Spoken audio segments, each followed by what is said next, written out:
Dun Shows World.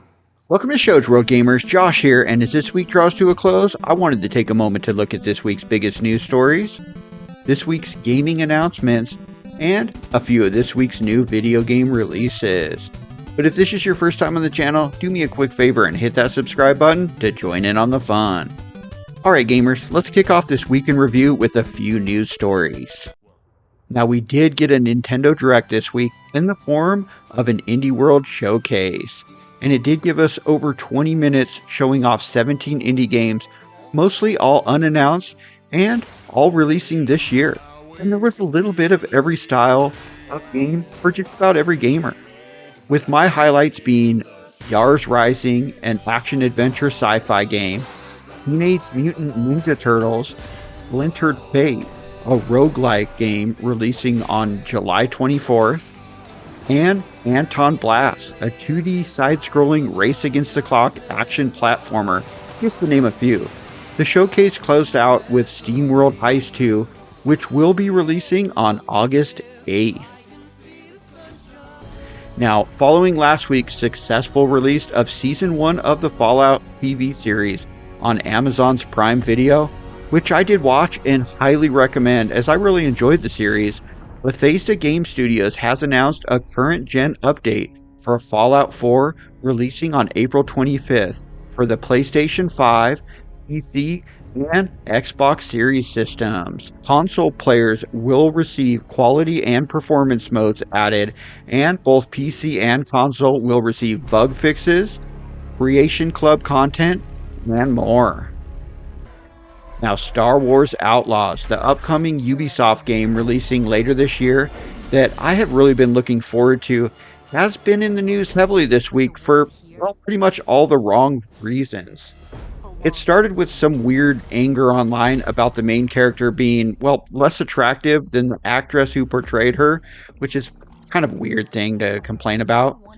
Then news came out about the different versions of the games that will be available at launch, where we found out a certain mission will not be playable unless you buy the more expensive versions, starting at over $100, which it makes no sense. This isn't future DLC, this is launch content being hidden behind an additional paywall and not being available in the standard full price release of the game. And I don't blame people for being upset about this. This makes no sense, and it's pretty disappointing.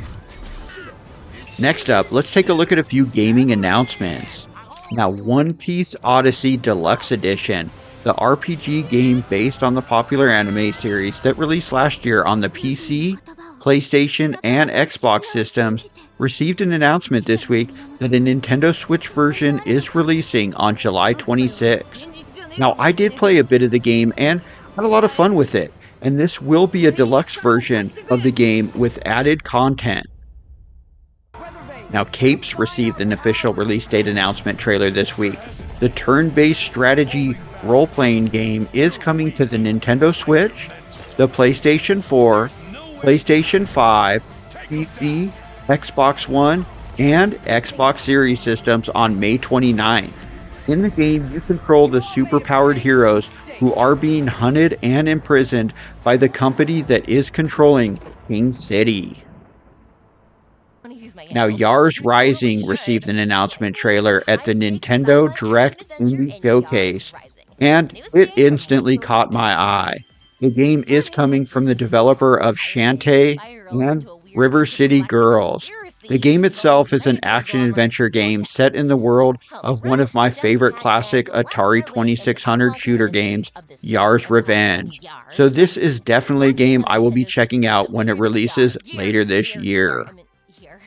Also, in a surprise announcement at the Indie World Showcase was a new Teenage Mutant Ninja Turtles game. The new Teenage Mutant Ninja Turtles Splintered Fate game will release as a timed console exclusive on the Nintendo Switch this July, and will be the first ever roguelike Ninja Turtle game, meaning each playthrough will be different, but when you die, you will have to start over. Much of what you collect on your playthrough you will lose, but not everything, as the more you play the game, the stronger your turtle will get, and the game will support single player as well as online multiplayer. Alright gamers, let's finish up with this week's new video game releases. Now, Grounded is the next game in the group of Microsoft games announced to be coming to other consoles, and it did release this week on the Nintendo Switch, the PlayStation 4, and PlayStation 5.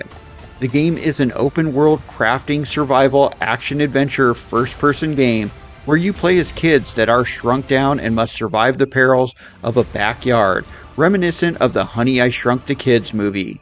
The game can be played single player or co-op with up to 4 players online.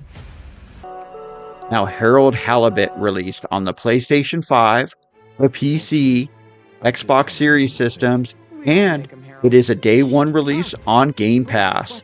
The game has a super original and impressive graphic style, as they used handmade characters and sets that were meticulously handcrafted using traditional sculpting and model making techniques. The gameplay style is narrative and about friendship and life on a city-sized spaceship submerged in an alien ocean. You will join Harold as he explores a vibrant retro future world in his quest to find the true meaning of home. Now, Skur Ritual released on the PlayStation 5, PC, and Xbox Series systems. The game at first appears to be kind of a dark survival horror style game that has been mashed together with a more fast action first-person shooter game like Doom. The action is fast and is actually a co-op up to 4-player online game where you take on hordes of zombies in round-based combat, and well, it just looks like a lot of fun. Alright gamers, that concludes this week in review for the week ending on April 19th. The week started with us out of town on a mini vacation where we finally ran across and were able to play the Luigi's Mansion arcade machine. Then we finished up watching the first season of the Fallout TV series on Prime Video, and now I can't wait for season 2. And the week ended with news that a TV show based on the classic Sega beat-em-up Golden Axe is coming to Comedy Central, which sounds absolutely crazy. But let me know anything we may have missed in the comments, and thanks for joining us today, gamers. Shoge World, out.